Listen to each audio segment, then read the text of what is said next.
सत्संग उन्हीं पुण्यात्माओं को प्राप्त होता है जिन पर परमेश्वर की असीम रजा होती है। परमेश्वर की असीम रजा किन पुण्यात्माओं पर होती है? जो पूर्व जन्म के भक्ति युक्त होते हैं। क्योंकि मनुष्य जीवन दो प्रकार से प्राप्त होता है। एक तो पूर्व जन्म के शुभ संस्कारों के आधार से प्राप्त होता है। दूसरा टर्न वाइज होता है, एक विधान है प्रभु का, परमात्मा का, कि प्रत्येक प्राणी को 84 लाख प्रकार के प्राणियों के जीवन में एक पूरा चक्कर लगा लेने के उपरांत एक मानव शरीर अवश्य प्राप्त होता है। ये परमेश्वर कबीर जी की हम प्राणियों पर एक विशेष रजा है, और जिस कारण से विवश होकर के इस काल ने हमें एक मनुष्य जीवन देना ही पड़ता है।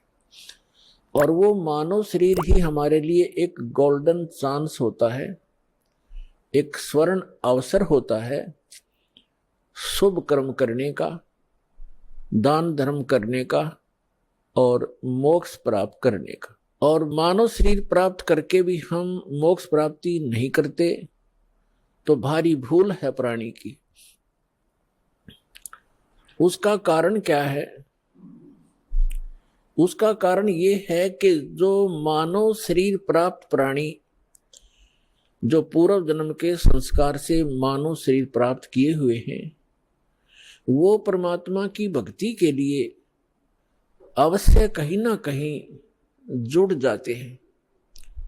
चाहे वो अपनी परंपरागत साधनाएं करें या कोई गुरु बना करके उसके बताए अनुसार भक्ति करें, वो भक्ति के बिना, भगवान के बिना वो रह नहीं सकते।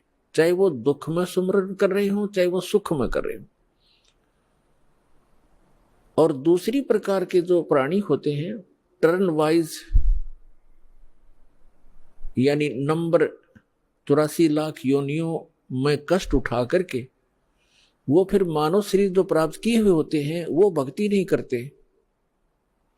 उनका स्वभाव पशुओं जैसा ही होता है, बकवाद करना, शराब पीना, मांस खाना, झगड़े करना, बेमतलब किसी के साथ खसना, जैसे पशु जा करके दूसरे को बेमतलब टक्कर मार देते हैं, झगड़े बढ़ जाते हैं।